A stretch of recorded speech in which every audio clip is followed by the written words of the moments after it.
You got your beer? Yep, got my beer. Cheers. Cheers.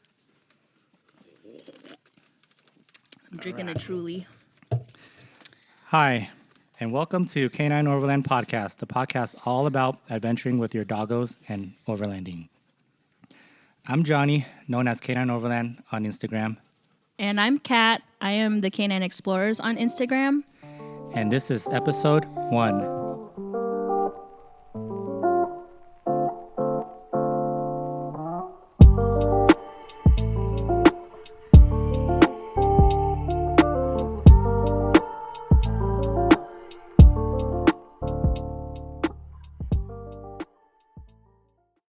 So our most frequently asked question is, how did we get into overlanding? And how do we do it with so many dogs? Do you want to start off the story? You can start off the story. I can chime in. You're better at storytelling than I am. So before Lilo and Stitch, we weren't really into overlanding. We didn't know what overlanding was. We didn't know what car camping really was. We did know like hiking, backpacking, that type of stuff. And then when we adopted Lilo and Stitch, that kind of got us in tune, I guess, with more of the outdoorsy type stuff. So we wanted to do a road trip and explore Arizona and Utah because we've never really been out there. And then we rented a Chevrolet It was Traverse. Chevy Traverse, 4-wheel drive. 4-wheel drive or all-wheel drive. It was 4-wheel drive. So that was kind of just like by luck. We just wanted an SUV. I didn't really know what I was looking for. We just wanted a big enough car to fit the dogs. By then, Lilo and Stitch were about, I want to say, 10 months. So they were pretty big, plus with all our gear and everything. So yeah, we did our road trip. We visited a bunch of places that dogs were allowed. You know, we went to Red Rock Conservation Area in Nevada, headed up to Utah, explored some of the national parks up there. We went to Bryce Canyon, Grand Staircase Escalante. There was a hike that I wanted to do really bad called Wire Pass. It had like slot canyons and stuff, and I thought it would be really cool to take the dogs there. So we entered the trail in Google Maps, right? Yeah, we actually entered through the backside of Kanab, and it led us through a trail heading towards the White Pass So hike. we didn't think anything of it. Google Maps, we trusted Google Maps to take us wherever we needed to go, and we drove like through countryside. Like we drove through farmland. We saw a bunch of cows. Think nothing of it. You know, we've never been to Utah before. I thought like that was like what Utah looked like, until we entered like more mountain area. Google led us off trail, and it was still a road until it got really bad. So we were on that road for a good 2 hours, taking breaks, of course, letting the dogs out, running around and potty. And then we got to a point where the trail just got really rocky, really narrow, super overgrown. And then one turn, there was like just a huge rut, like at least 2 feet deep. Johnny never really went off-road before, right? You've never driven off-road before. No, that was actually my first time. And after seeing that big rutted area, it kind of deterred me from... It was sketchy looking. Exactly. It looked really dangerous, especially with like tree branches overgrown on that trail. We didn't want to take the rental in there, obviously. And plus, we were 3-wheeling it almost in a lot of areas that we drove through. Yeah, but I trusted you because you have car background. You used to race cars and stuff. So, I mean, I figured you knew what you were doing. So I didn't say anything. Yeah, but it was kind of different because being in the racing industry, you know, I'm trying to keep all 4 tires planted on the ground. You know, when you're off-roading, your tires are in the midair. Different. We were like 2 feet in the air. I was in the car when it went midair, and it felt really weird. Yeah. So that's when you asked me to go outside to check it out and help you kind of like navigate the car. And I saw it go in the air. We have all this on video, by the way, on our YouTube. So if you want to check out that video, we have a highlight video of our Utah trip up there.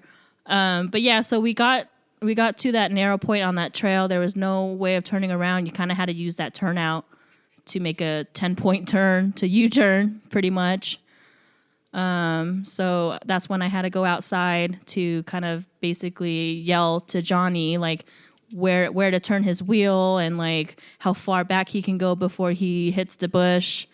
And that was pretty gnarly, and it kind of traumatized me a little bit. Like, I was like, this is like true like outdoor like bushcraft stuff, and me coming from, you know, suburbs of OC, like I did not know anything about outdoors. Like, I'm far from cowgirl type stuff. I mean, the good thing, the weather was perfect that day. It wasn't too hot or too cold. Yeah. So being out there in the sun in 2 hours didn't really kill us or exhaust us. Yeah, I wasn't uncomfortable. I don't remember being uncomfortable. Just like feeling of like not knowing, and then kind of like how long would we be on the trail for? Exactly. Like, I had no idea, and I was like, it's already like 2 hours in, like 2 hours out, obviously, and then how many hours is it going to take for us to turn this car around? Mm-hmm. But luckily, there was two of us. Had it been just you, I don't know if you would have gotten out of that. I don't know if I would have gotten out of that. I don't think we would. But then the map said that we had one more mile until we reached the trailhead, but we didn't know how long a mile is going through all of that. Right. But now we drove know. 2 hours to get to this stupid trail, and to find out we were that close, but we had to turn around. So we ended up not doing that trail ever. Like, till this day, we still haven't gone back to that trail, even though it's on my bucket list to go. I just want to go hiking, man. I didn't know Google was going to take me through that crap. Yeah, but luckily Google did, because then now we knew, like, there was off-roading. Like, we saw a bunch of, like, side-by-sides and, like, you know, those dirt bike type stuff. those side-by-sides were at the main road. They didn't actually go through that. No, that not that we trail that we went, but the main road that took us there. So when we got home from that road trip, we kind of Googled, like, oh, what's that trail for? And we found out that it used to be off-road. Like, people actually used it before, but it hasn't been touched in however many years because it was so overgrown. So that kind of opened the doors to overlanding. We started looking up rigs and how people like build their cars. They get big tires, terrain tires, whatever. They put like trailers, rooftop tents, George systems, blah blah blah, all that good stuff. And that basically got us into looking into like camping and stuff, right, with the dogs. Yeah, it made us want to go out more, but then we didn't have because we survived it. Exactly. It was fun. And we didn't have a vehicle then until one of Kat's clients, one of her son, went to college in Washington. And yeah, so one of my clients was selling their Jeep, their Grand Cherokee, and so if you guys know who I am, I'm a dog walker in my hometown. So I've been walking dogs for about 6 years now. So yeah, that client basically just asked me, hey, do you know anyone that wants a car? Like, we're selling this car. And knowing that family for a good year and a half, like I was like, oh yeah, I'll ask around. But we kind of like looked at each other, me and Johnny. We're like, hey, do we want this Jeep Grand Cherokee? Like, keep in mind, this is a 2-wheel drive. So with no lockers, no nothing. But just we didn't know what we were looking for. It just kind of fell in our laps, and we're like, oh, well, it's a good deal. Let's do it. So we paid cash for it, right? We paid cash, and it was in working condition, and we were like, oh, hey, now we have a Jeep. Coming from Toyota Camry, which I still have right now, and then you had your Honda Accord. Well, I had my Toyota Corolla until I got into a wreck, and then I had the Accord, So we only owned Asian cars. So this was our first American car, first like hefty looking piece of tin, and that kind of like got us finally like into the overlanding community. Off-road. So we started adding ourselves into like Facebook groups to learn more, YouTube stuff, watch a ton of videos, Googling blogs, started to search on Instagram, like other Instagrammers who off-road. And then we started building our first Jeep. So do you want to talk into what the first Jeep had? Yeah, the build for the first Jeep was pretty simple. All we had was a 2-inch lift on it, 31 size tires. So we had 265 70/17s for tires. That's basically it. Everything else was just a roof rack to carry our 2 containers. The inside platform still had the seats. I left it blanked inside because Kat usually sleeps inside the Jeep at camp, and I like the tent camp. Not usually. I didn't know what else to do. I saw people like car camping and sleeping in the car, so why not? Plus, we had our dogs. I mean, we didn't have a drawer system then, so what did we do? Our first trip out was Joshua Tree. We went to Joshua Tree, and we also explored Berdue Canyon for a little bit. So our first trip, we went to South BLM Joshua Tree. Super well known, super easy to get to. Like, there's plenty of cars there. So if you do get in trouble, like first timers, there's people there to help you out. Yeah. And then being two-wheel drive, it didn't scare me to go anywhere. I still did it anyways. It was completely flat. Yeah. Even though it was sand, it was completely flat. So that was a good first experience, I think. And then our dogs knowing to camp from our road trip. Oh, before our overlanding trip, we took the car to Oregon and Washington, right? No, we went to Joshua Tree first because we went to Oregon when we had the wrap. This was before we had the wrap. Okay. And the lift. Oh yeah. So it was bone stock. We took it out when it was still black. Yeah, when it was bone stock with stock tires and everything. Yeah, so I mean the dogs kind of knew. Like we take the dogs everywhere. We go hiking with them. We walk them. I mean, I walk them all the time with my clients and stuff. So the dogs are very used to being outdoors. But yeah, after that first trip in Joshua Tree, I was like, oh, this is true camping. There's no toilets, no running water, no campsite, like technical campsites where it's like, spaced out or whatever, like maintained. Like it's just an open pull-out area, and if there's a fire ring, that's technically where you can camp. But South BLM, Joshua Tree kind of changed a little bit because now half the side is private land. Yeah, or had it always been? And they just never enforced it. But anyway, when you get there, don't camp on the right side. Left side only. Left side only. This applies to South BLM. North BLM is totally different.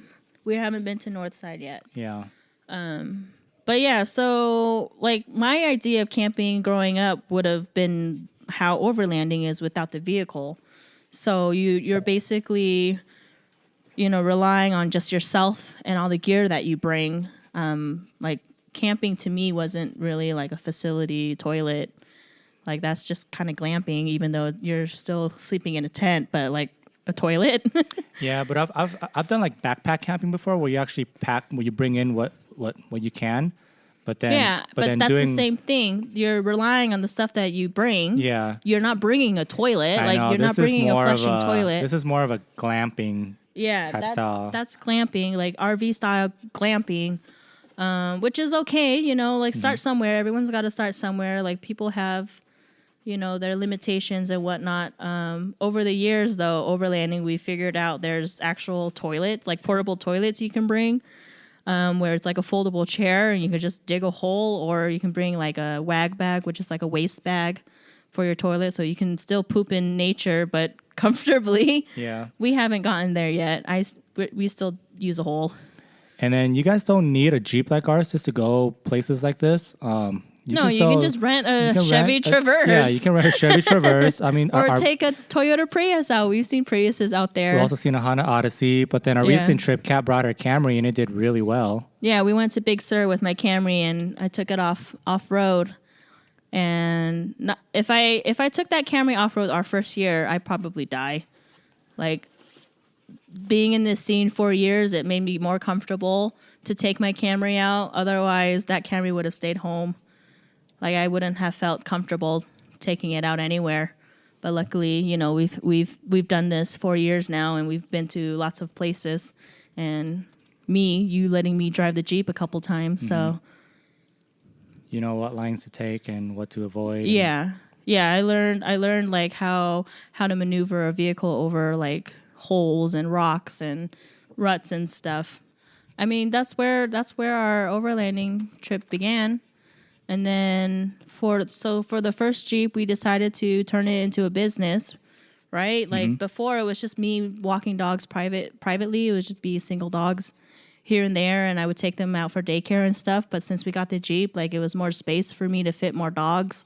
Couldn't fit that many dogs in the Camry, so we were using the Jeep for dog walking, and then we grew it into pack walking, so we can take a few dogs at a time. Open up our first LLC, the Canine Explorers LLC, in Back in 2018. 18. So if it hadn't been for that first Jeep and, Google taking us off road, like technically my business wouldn't be my business. I would probably still be private walking single clients, client after client, and it would take like all day because I would have 8 clients in a day. That's eight houses I had to go to in a day, and I wouldn't get home till like 6, 7 o'clock, 6, and 7. it'd be late. So and then we weren't really looking for that Jeep either. Like my client ended up selling her son's Jeep, and we decided to take it on. So I'm very thankful that the universe kind of brought us to where we are now. We didn't plan on any of that, but it gave us experience to get here. Exactly. And also it actually helped me learn how to drive and take lines with a two-wheel drive, because driving wise is totally different. Had we gotten a 4-wheel drive off the bat, had we not learned anything? I think I would have gotten into more trouble, and I would have been stuck more often, because having that 4-wheel drive just builds that confidence level. Yeah. So I would just do it. But driving the 2-wheel drive and you learning the ropes makes you just a little bit better, I think, because now you're limited, but you still made it to all the trails that we did, except for that first trail run, which we will probably have a story time in another episode. That's because a long story. Yeah, so. that's going to be a big episode. We're not going to drop names or anything, but it was a bad experience, but it led us to where we are now. Let's do a little teaser. We got stuck in the 2-wheel snow. drive. Yep, in the snow, and that's it. 2-wheel drive.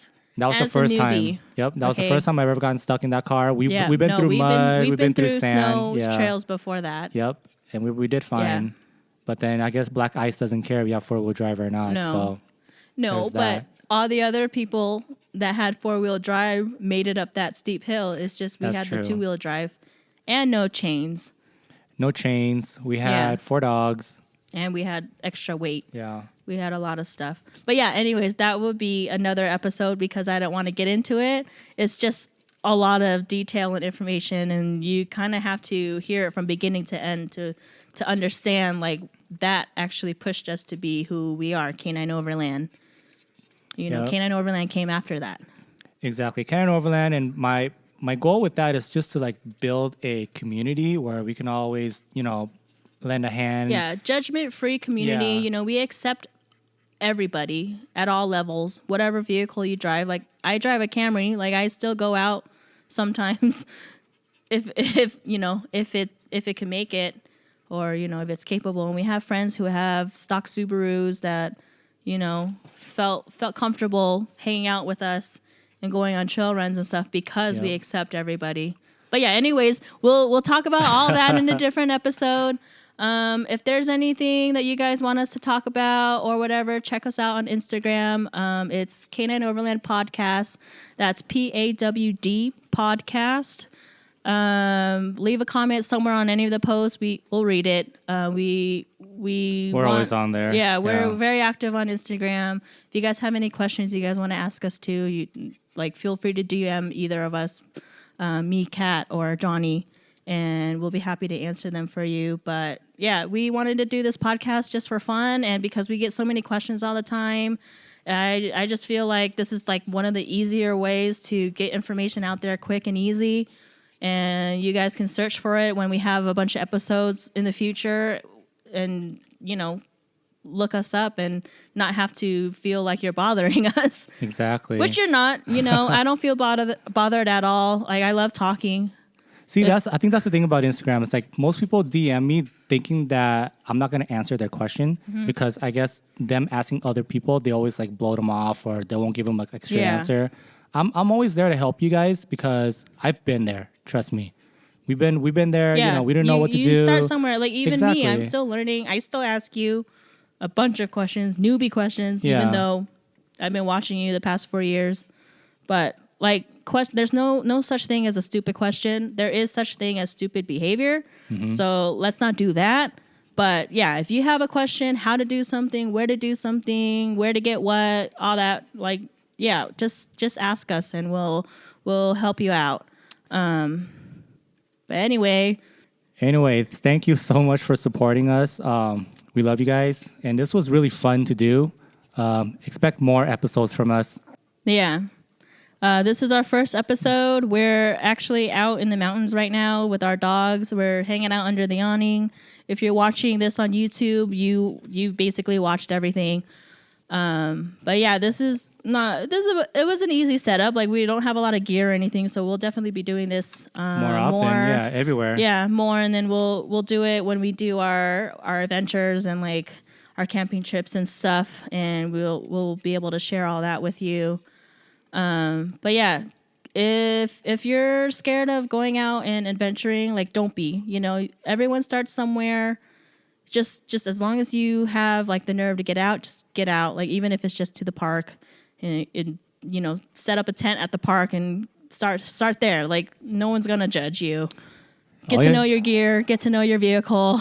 All you need is a car. All you need is a car, Exactly, and that's basically your feet. And you're Your good feet to go. to get to places, you know. But yeah, but don't forget, like, pack everything in, you pack everything out. Always leave no trace. Pick up after yourselves. If you do see trash that's not yours, I mean, pick it up too. Like, it helps everyone. We're very tired seeing like all our beautiful land like trashed and dirty, but we always try and carry extra trash bags. We bought one of those like claw reacher things. Yeah, because I want to pick up toilet paper with my hands. Yeah, so we can pick up other trash. But yeah, every time we leave anywhere that we decide to go to and hang out or camp at, we always try and leave it better than we found it. And then also, guys, try to do your research on the national forest that you guys are going to if the fire restrictions is really high. Definitely. Right now it's summertime, it's very and a high. lot of our areas in SoCal are fire restricted. So we don't want those wildfires going off because we caused it. Like, natural fire is okay. Like, sometimes we need it. But at the same time, like, let's try and keep it to a minimum, you know, and let's not be irresponsible with our fires. Yep. But yeah, anyways, that's the end of our episode. Don't forget to check us out on Instagram, Johnny, Canine Overland, Kat, the Canine Explorers, and this is the Canine Overland Podcast.